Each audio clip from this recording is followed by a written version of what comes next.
og de rev pigens bluse i stykker på caféen.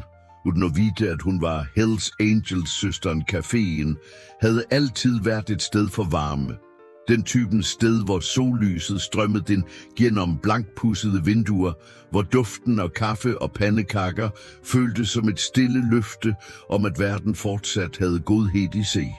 Det var et lille, koseligt sted i udkanten af Lillehammer, hvor lokalbefolkningen mødtes hver morgen for at dele historier over dampende kopper med kaffe og nybagte boller.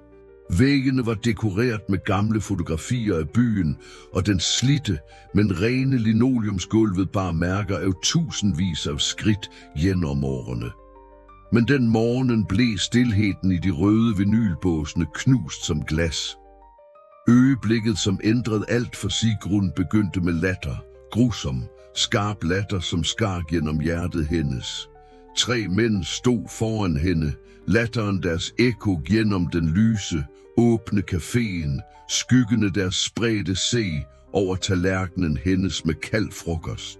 Den fremste, bred, ubarbært, øgende mørke af arrogance, strakte se frem og greb foran blusen hendes med begge hænder.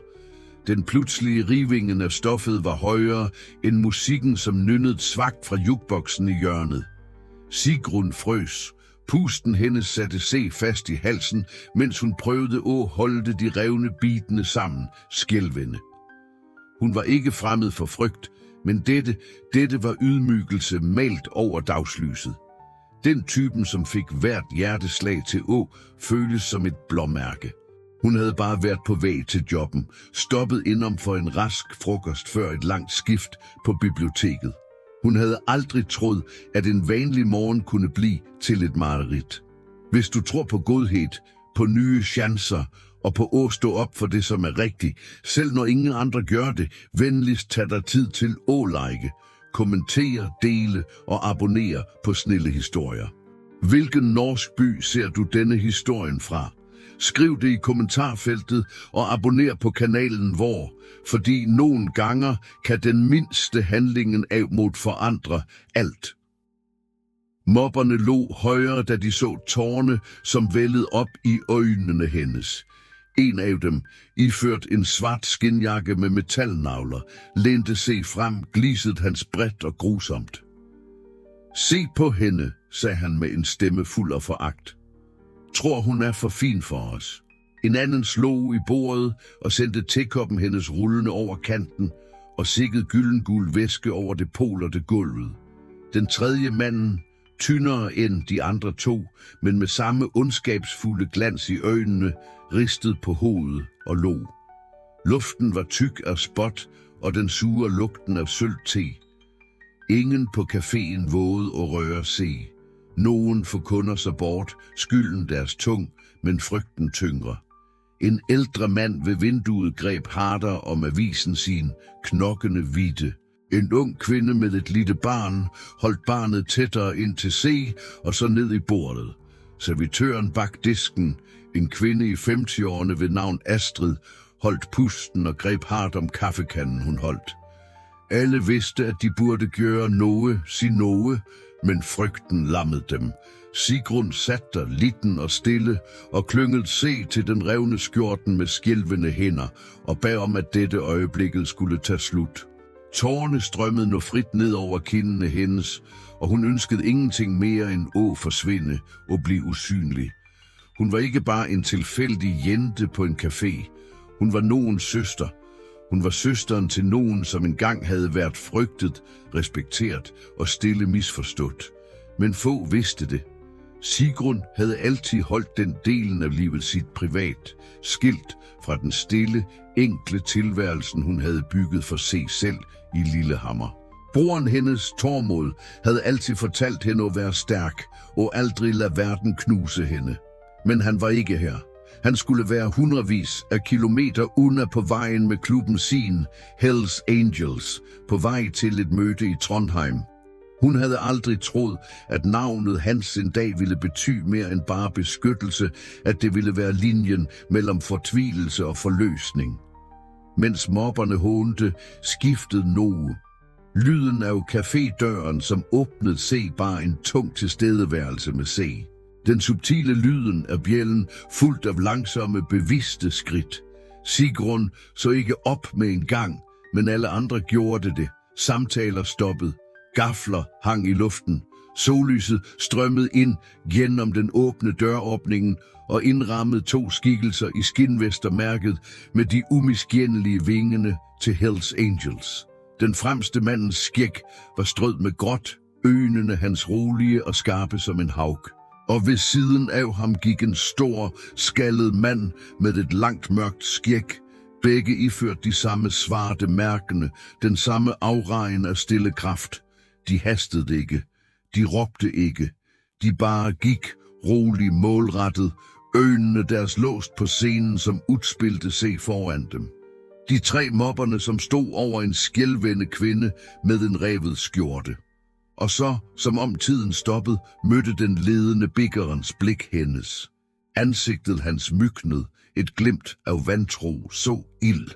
Tormod havde aldrig været en mand af mange ord, men det var noget med stilheden hans, som kunne ryste bakken under folk. Han havde brugt år på at prøve at beskytte lillesøsteren sin fra en verden, han tjente alt for godt, en verden, som udnyttede de snille, som hånede de milde. Men skæbnen havde rare måder at bringe mennesker sammen igen på. Og den morgen gik han ind i det nøjagtige øjeblikket, hun trængte ham mest. Hvad ville du gjort, hvis du så dette sker? Ville du gået frem eller holdt dig stille? Fortæl os, hvilken norsk by du kommer fra i kommentarerne, og husk at abonnere på Snille Historier. Vi deler historier om mod, kærlighed og retfærdighed hver uge. Mobberne snudede sig, da de lagde mærke til skiftet i caféens atmosfære. De så mærkene, Hells Angels vingene, latteren deres døde som en slukket flamme. Hovedpersonens glis vaklede, erstattet af en tiks af usikkerhed. Han slap taket i Sigruns bluse og trak sig lidt tilbage. Hænderne hans skal uden og mente. En af vennerne hans viskede noget om at komme sig ud, men det var for sent. De var omringet, ikke fysisk, men af en tilstedeværelse, som fyldte rummet. Tormods skridt var langsomme, men beviste støvlene hans ekko mod det flislagte gulvet. Den store skaldede biggeren Håkon blev stående bak ham, brættede armene over brystet. Ansigtsudtrykket hans ulæselige, men truende. Musklerne i armene hans buede se under tatoveringene, som dækkede huden. Han sagde ingenting, men behovet for ord var ikke der. Tormod trængte ikke sige noget. Øjnene hans sagde nok. Mobberne følte det.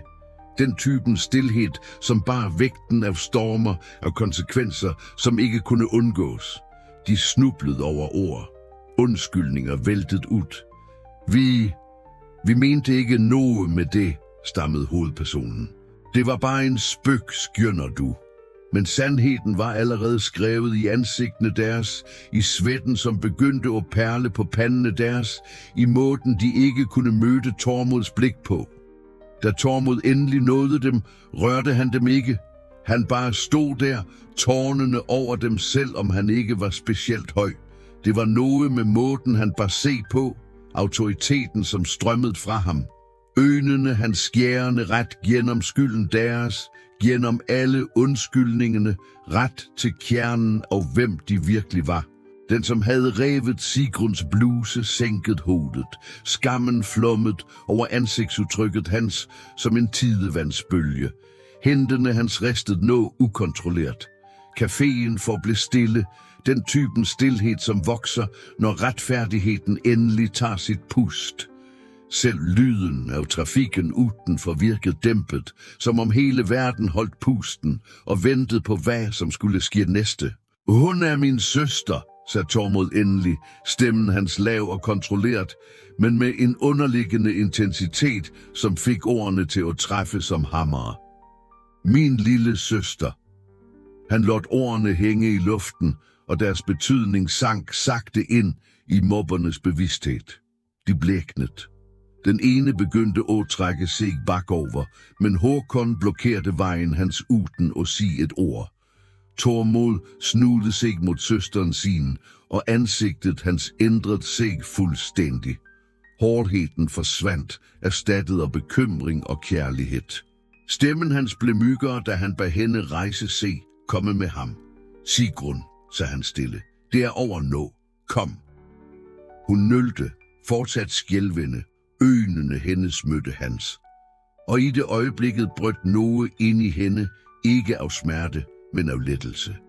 Hun havde brugt år på at tro, at styrke betydde at aldrig trænge nogen, at hun måtte klare alt selv.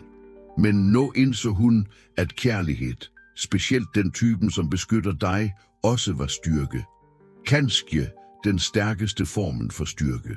Tormod draperede skinjakken sin over skuldrene hendes og skærmede hende fra hvert stirrende øje, hver hvisking som vågede at følge. Jakken var varm og tung og lugtede af ler og benzin og tryghed. Han trængte ikke at slås. Han trængte ikke at råbe. Tilstedeværelsen hans alene mindede alle om, at godhed og beskyttelse kunne eksistere selv i de tøffeste hjertene. Før de forlod caféen, snudede Tormod se en sidste gang mod de 3 mobberne. Der kommer til at betale for det der ødela, sagde han roligt. Ikke til mig, men der kommer til at betale for det hver morgen, der ser der selv i spejlet. Det var ingen trussel om vold, men ordene hans bar en tyngde, som var værre end noget slag. Hvis denne historien rørte hjertet dit, ikke glem at like, dele og abonnere på Snille Historier. Hvilken by i Norge følger du os fra? Del det i kommentarfeltet. Vi tror på kraften af kærlighed, loyalitet og nye chancer, fordi nogle gange kommer godhed ridende ind, når verden mindst forventer det. Da de gik udenfor, var vinden kald og ren, og bare lugten af fjeld og frihed. Verden så anderledes ud, lysere på en eller anden måde. Selv etter det, som havde skjed, forblev mobberne inde, stille, små, latteren deres begravet under vægten af valgene deres. Gennem vinduet kunne Sigrun se Astrid, servitøren, endelig bevæge sig, endelig ringe politiet. Andre kunder begyndte at snakke lavt, chokkerte, men også lettet. Sigrun snudede se en gang, øjnene hendes fortsat glinsende, men denne gangen var det styrke bag dem. Den typen styrke, som kommer fra smerte overlevet og kærlighed bevist. Hun så tilbage på caféen, på stedet, hvor hun havde følt sig så liten, så hjælpeløs, og indså, at hun aldrig ville lade sig selv blive offer igen. De gik mod Tormods motorcykel, kromet glitrede under den klare norske solen. For første gang på år følte hun sig tryg. Ikke på grund af, hvem broren hendes var, men på grund af, hvad han stod for. Han var ikke bare en bikker. Han var familien hendes, beskytteren hendes, beviset hendes på, at selv i en verden fyldt med grusomhed, var det mennesker, som fortsat ville stå op for det, som er rigtigt. Håkon kom bort til dem, lagde en stor hånd på Sigruns skulder. Du er tryg nu, sagde han med en overraskende mygstemme, og de kommer aldrig til at glemme denne dagen. Hun nikkede, taknemmelig for ikke bare en beskytter, men 2. Før afslutningen, fortæl os i kommentarerne, hvad ville du have gjort, hvis du så dette ske? Ville du gått frem eller holdt dig stille? Din stemme betyder noget. Da Tormod gav hjelmen sin til søsteren sin og startede cyklen, reflekterede solen i øjnene hendes. Lyden af motoren brølte til liv, ikke i sinde, men i stille triumf. Det var lyden af frihed, af flugt, af en ny begyndelse. Og da de kørte af gårde ned over fjeldvejen mod Trondheim, med Håkon ridende ved siden af dem, så verden rundt dem ud til at viske en sandhed ældre end tid selv. Du trænger ikke at være frygtet for at være stærk. Du trænger bare at bryde dig nok til at stå op, når ingen andre gør det. Du trænger bare at være der, når nogen trænger dig mest. Bag dem i caféen sat de 3 mobberne fortsat, men nu omringet af politi. Deres dag af grusomhed havde mødt sin retfærdighed. Og i de næste ukene ville hele Lillehammer snakke om, hvad som skete den dagen. Om hvordan en søster blev reddet, om hvordan godhed kom ridende ind på en motorcykel. Sigrun holdt sig fast til broren sin, mens de kørte, vinden i håret, tårerne tørkede af farten. Hun vidste, at livet hendes havde ændret sig for altid den dagen, men ikke bare på grund af traumet, men fordi hun havde lært, at hun aldrig var alene. At familien hendes altid ville komme, når hun trængte dem. Og når de endelig kom frem til Trondheim flere timer senere, sliten men hel, smilte hun for første gang den dagen. Et ægte smil. Et smil, som sagde, at hun havde overlevet, at hun var stærkere, at hun ville fortsætte. Tak for, at du så denne historien. Husk at abonnere på Snille Historier og fortæl os, hvilken norsk by du ser fra. Din støtte betyder alt for os, og sammen kan vi sprede budskabet om godhed, mod og retfærdighed. Vi ses i næste historie.